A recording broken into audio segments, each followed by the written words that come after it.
Welcome back, traveler. I'm Whispering Dragon. Do you remember the florist's shop? The smell of flowers, the man who laughed in the face of fate, and the boy who thought he could rewrite time? That story ended with blossoms, but flowers never last, do they? What blooms must wither, and what dies sometimes refuses to stay dead. Tonight's story isn't about petals or laughter. It's about the silence that follows when life stops breathing and something else takes its place. His name was Harry Peveril. They said he stole souls, and maybe he did. So close your eyes. Forget the scent of flowers. There's only the scent of mist now. Cold, endless. The collector awaits.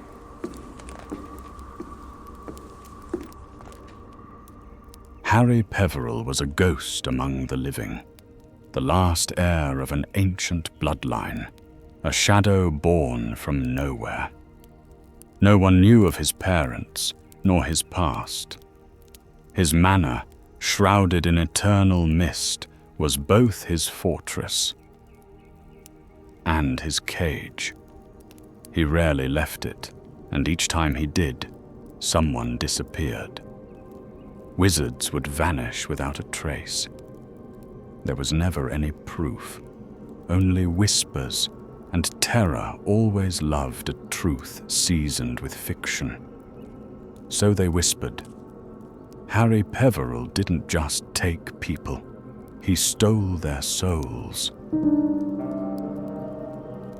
And that whisper was terrifyingly close to the truth. Harry possessed an ancient craft.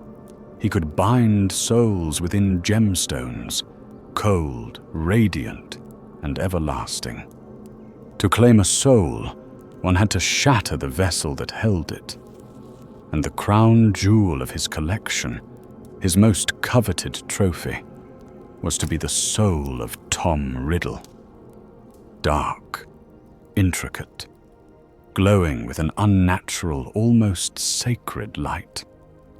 Harry had a plan.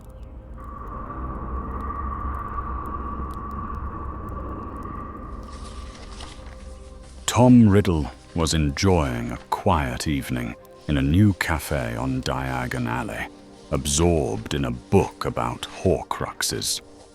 A shadow crossed his table, forcing him to look up.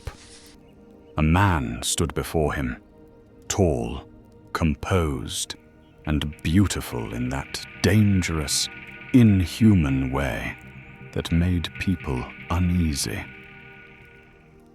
No empty seats left. Mind if I join you? His voice was calm, low, like the soft rustle of turning pages. Tom, usually guarded, gave a slight nod. The stranger seemed interesting. The man wrote something in a small notebook, then pulled out a book. Tom froze. The title read, Separation of the Soul from the Body. The Immortality of the Soul. The stranger lifted his gaze. You're interested in the nature of the soul, I see. Judging by your reading. He smiled faintly, and green sparks flickered in his eyes. I'm not familiar with that author, Tom replied evenly, though curiosity stirred inside him. Of course. It was written by my grandfather. There's only one copy in existence. The man's movements were slow, deliberate, unnervingly fluid. Interesting, Tom murmured under his breath, but the stranger heard. I'm trying to learn whether the soul can be separated without destroying the host. Imagine it, A human being seeing their own essence. He extended his hand. I'm Harry. Tom. That meeting, that book, even the conversation itself felt more and more like a refined, predatory hunt. You're sure this will work? Tom asked, his voice carrying a rare note of uncertainty. Absolutely. You verified the equations yourself, Harry smiled, a sharp, cutting smile that drew no warmth. Inside, triumph coiled like a serpent. Tom's chances of survival were indeed high. But could the greatest experiment really be allowed to live and speak of what he had seen? Then let's go, Harry said, standing and offering his hand. Tom took it. The world tightened into a suffocating knot, apparition compressing time and space into silence. They materialized in an underground laboratory. The air was thick, heavy with ozone and the scent of old bones. And then Tom saw it.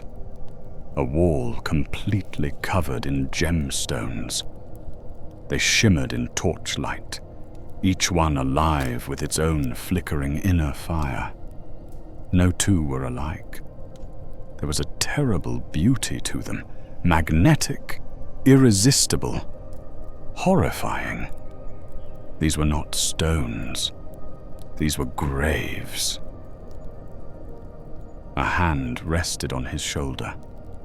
Harry's voice followed, calm and final. Shall we begin? Tom nodded, though his confidence had already turned to frost. Consciousness returned not with pain, but with emptiness. Cold, vast. He opened his eyes and saw Harry standing before him, not looking at him, but at a stone in his palm. It was dark green, almost black, pulsing faintly with an unholy light. It worked, Tom rasped, blinded by triumph. But in Harry's eyes burned something older. Hunger, irritation, possession. Yes, Harry said softly, stepping closer. But no one else must ever know. Except me. A tremor ran through Tom's body. What? What do you mean? I mean, I never planned to let you live. His voice darkened, almost tender. But your mind was fascinating.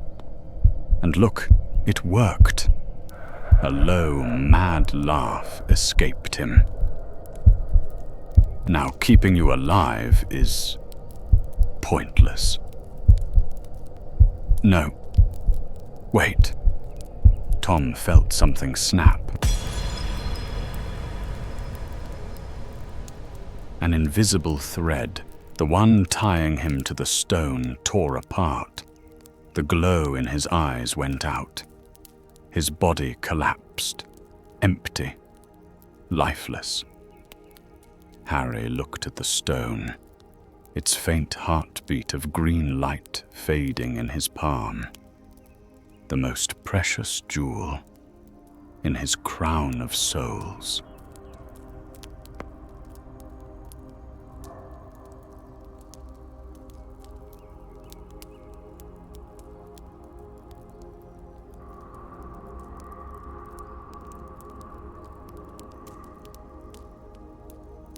The fire still burns where you started, and the stories are waiting.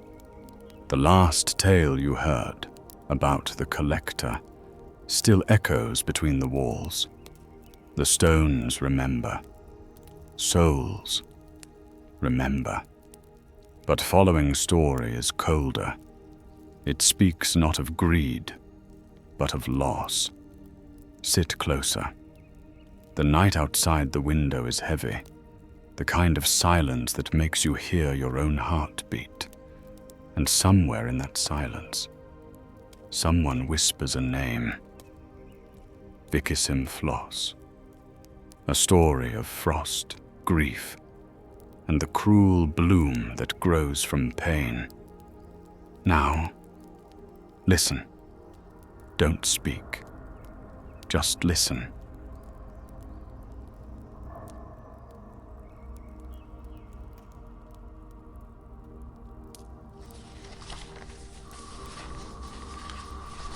Sketch: Vicissim Flos. The cold earth drank in the last of its warmth. Beside it, motionless and breathless, lay Cedric. Only his body remained. Harry pressed himself against the cooling ground, feeling how his own body trembled. Helplessly, treacherously, seized by the icy jaws of fear and pain. Every muscle, every tendon screamed surrender. And yet, somewhere deep inside, beneath the numbness, one desperate thought kept pulsing. The cup. Reach the cup. With a burst of will, like that filthy bundle of rags once thrown on Privet Drive, Harry lunged forward, toward two silent figures in the dark. Vicissim Flos! A stranger's voice tore through the night. The blow struck not his flesh, but his soul. An explosion of freezing fire that burned from within and severed his legs. He fell, just short of the stands, where the crowd sat frozen in horror.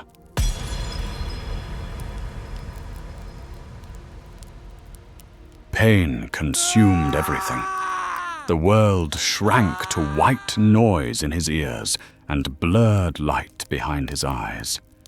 The last thing he felt was a strange, sweet taste of decay, crawling from within.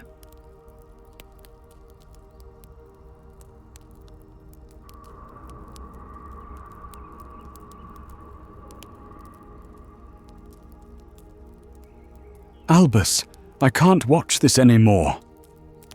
Minerva McGonagall's voice, usually hard as granite, cracked from despair. A week has passed. He's not waking up. We must send him to St. Mungo's. The silver head of Dumbledore hung low.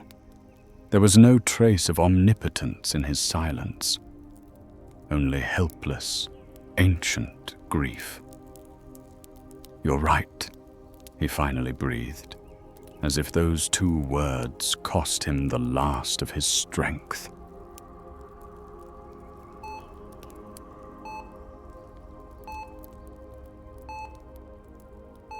Sirius Black sat by the bedside, staring at the pale, almost translucent face of the boy. The quiet, rhythmic hiss of a breathing charm was the only sound disturbing the tomb-like stillness of the room. He no longer knew what day it was, couldn't remember when he last slept or ate. None of it mattered.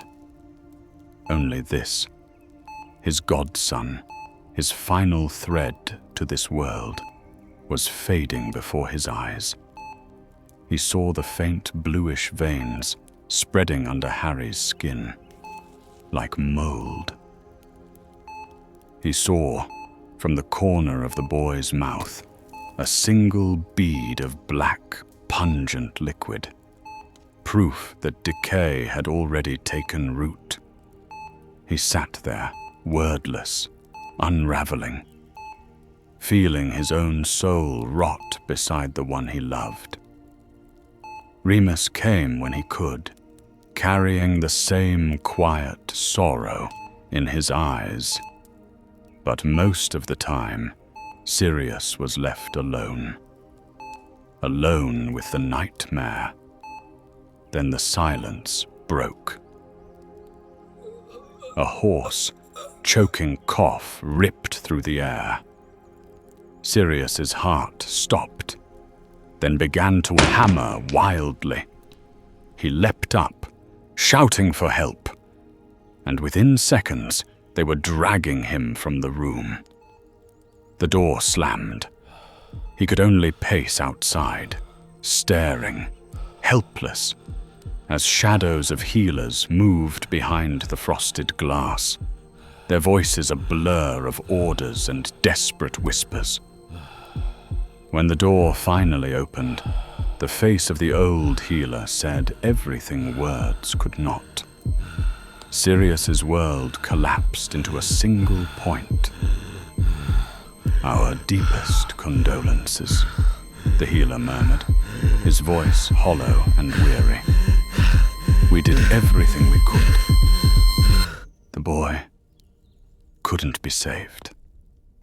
Behind that door, in crushing silence, the last fragment of Sirius Black's world crumbled.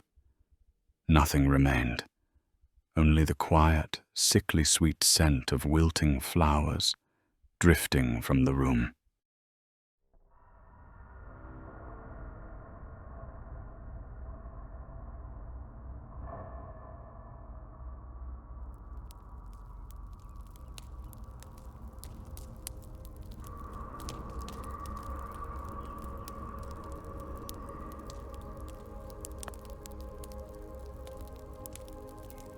The fire is dying now, but the stories still linger in the smoke.